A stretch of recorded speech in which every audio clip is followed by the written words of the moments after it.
Hey everybody, it's Sir Shango, aka Mr. Royal, Hey y'all, hey, it's Girl Treasure.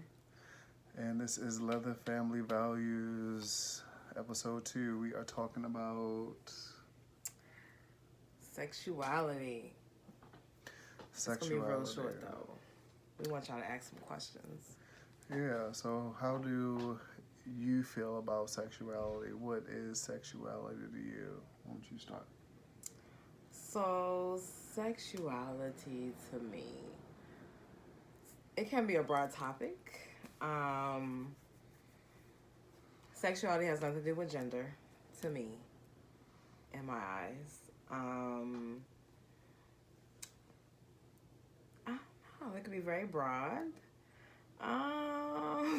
It can change. Let's talk. Um, Let's talk about the stigma around sexuality and how people try to use your sexuality as a weapon. That's the thing. that's the thing. Have So you why ever don't heard you of that? start? No. So what I mean by that is basically slut shaming, like folks who are Mm. not necessarily physically having sex, but are outwardly sexual beings, like anybody in the leather community or the kink community who wears their sex on their sleeve. Like I'm openly a leather man, and you semi openly as a I dude. am open. There's no semi. We are open leather people, and that's in our like everyday life. So to an extent, because you can't be your whole self in every place, but Right. you can be you when it feels right, or you should be able to be you regardless. But there are people who will shame you for being yourself, even if they feel like you're hypersexualized, and will try to use that against you as if you're doing something wrong or your behavior is unbecoming, and that's not right. You should be able to be the person you want to be without being violated or harassed. I mean, yeah, you would expect a certain level of attention when you are sexy, or you have that appeal about you, but sexuality shouldn't equate disrespect. I think it's perfectly okay to be a slut. I agree. I agree. Why? um, because that's who you are. So let me tell you, my definition of slut is sexually liberated, unapologetic thinker. Okay, I'm that. That's me all the Um, way. yeah, and you should be empowered to be your most sexiest self, no matter what you look like, no matter what size you look like. When I was younger and I was a skinny boy, I used to think that was the epitome to what sexy should be, because that's what society told me was right, until I got tired of not eating. He was a little hungry. I miss food, I'm and hungry. I've never gone back. I'm a good hefty two room something, two He a little something, chunky. He a little thick. a little two something, He but thick. He not chunky. He thick. It's a difference. yeah, big boys is winning. Big. I'm team big. Okay. He's not big, but he's not big though. I'm just saying, period. You should feel comfortable at any size. I'm team big too. Sexy comes in any size. It's about the confidence and how you carry yourself. Uh, so yeah, that's sexuality, the short version. But what else to say about sexuality? Sexuality doesn't mean you have to be promiscuous and sleeping around. A lot of conversation in the community right now is about spaces, and sex that happens in these spaces.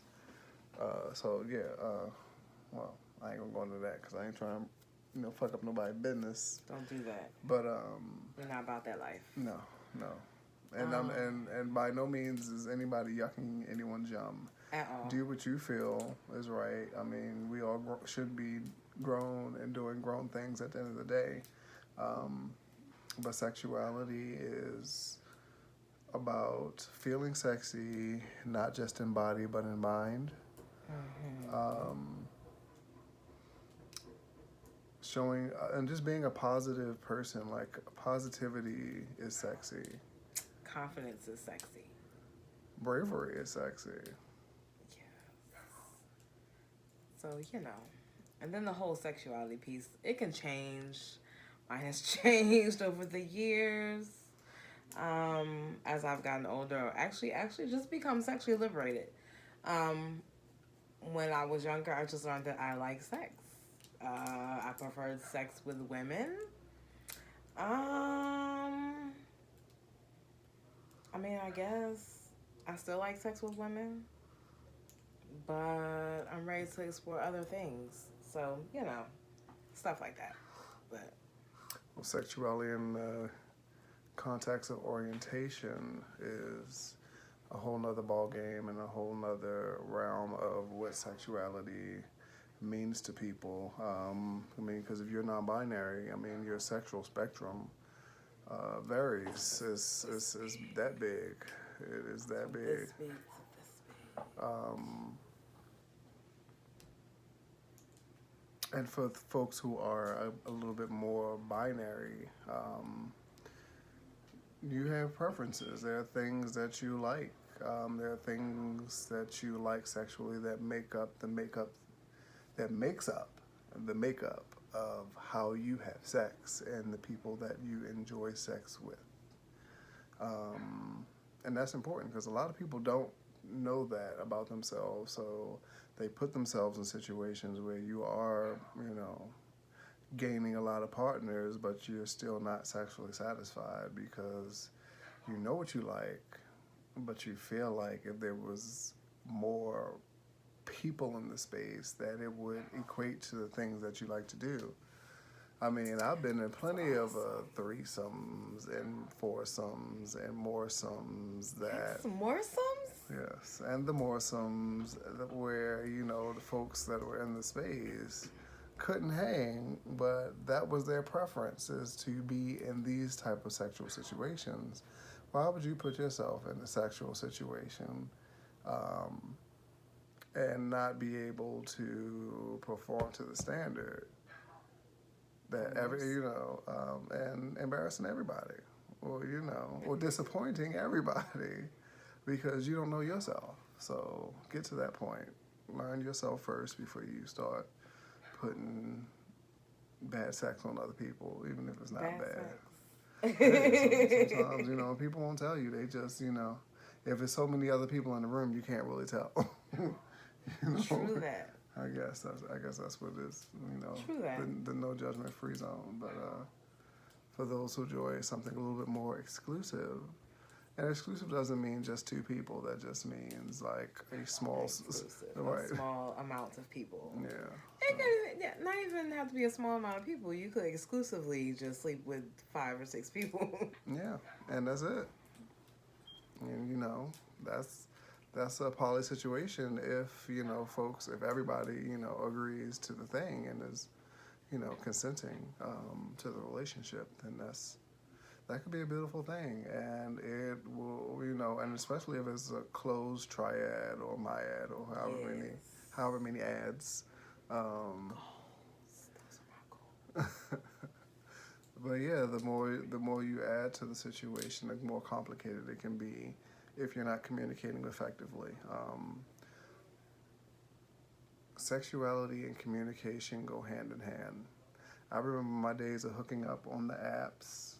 On the apps, y'all know. But the conversations were so tiring that it just made the process not worth it at all. I think your nails are stabbing me. Sorry. She got real sharp nails, y'all. They like daggers. Kitty claws. Y'all know kitties don't care sometimes. They just be just digging in. It feels good to us. Yes. I feel good too. I appreciate that back scratch. That felt good. My nail technician say your boyfriend like you scratch at the back. But anyway. Yes, where was I? I lost track. It was the kitty claws, y'all. Mm-hmm. We were talking about poly and Yes. So complications. Yes, the more people, if you're not communicating effectively, that's where the lines get all blurred. That's when things start to mess up. And one of the things that I like to do and pride myself on, especially in our other family, is communication and checking in.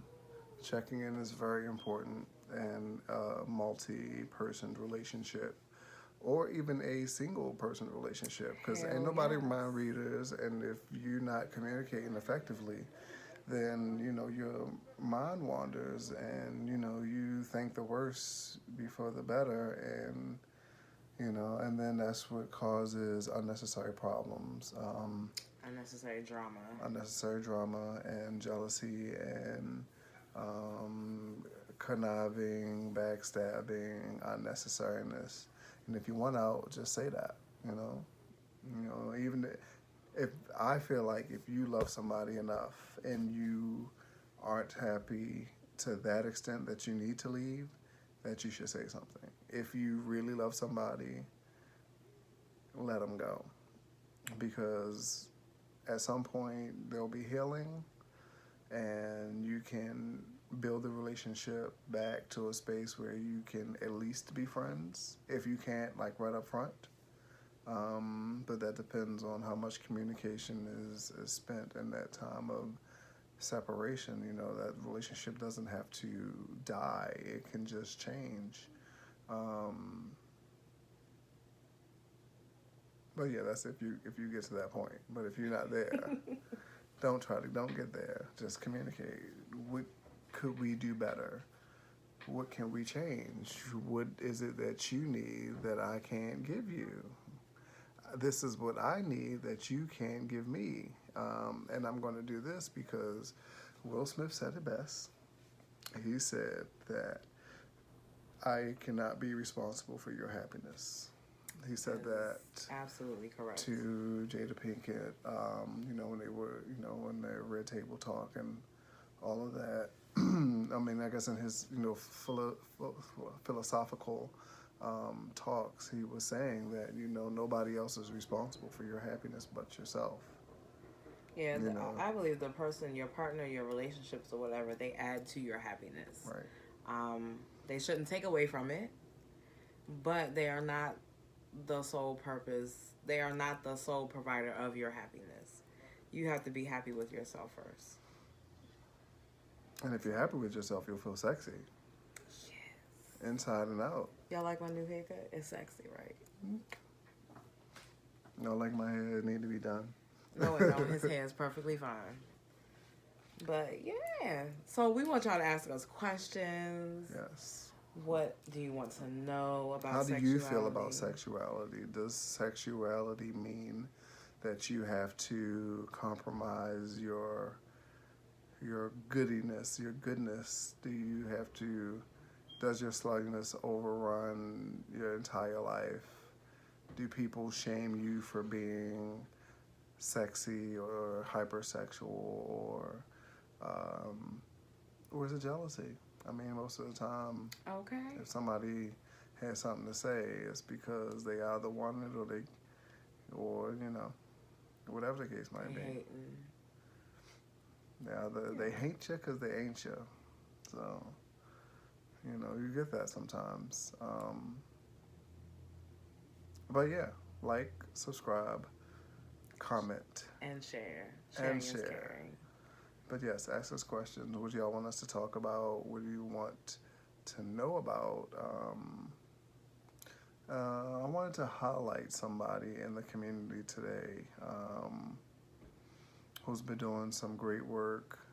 I recently did a fundraiser for a young man to go to tech school.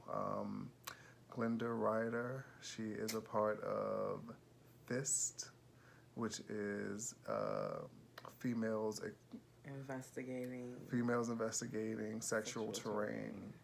Yes, Glenda is thebomb.com, y'all. Yes, this is a club based out of Baltimore City. It's a leather club for women and femmes. Yeah, doing great things in the community. So shout out to Glenda. She's been a real MVP, and we thank you. And this Sunday they're having a meet and greet from 1 to 5 at the Clifton Pleasure. Is it Pleasure Club? Clifton Pleasure Club. Pleasure Club. Yeah. So. It's been a long day, y'all. I'm tired. That's why I'm not so like lively. And I just got finished doing 2 tattoos. I'm a tattoo artist too. I'll insert a picture here. Boop. Of what I did, and he does everything, y'all. Everything. I need him to learn how to do nails. I know how to do nails. But that's, I'm not doing nails. Y'all know how much I pay your nails? A lot, I'm sure. Look at those nails. They're unicorns. Y'all see my unicorn horn? And they put it in the middle. All right, y'all. We're getting out of here. Thank you for watching. We will see you soon. Be prepared for the next video coming in about a week. Bye. Deuces.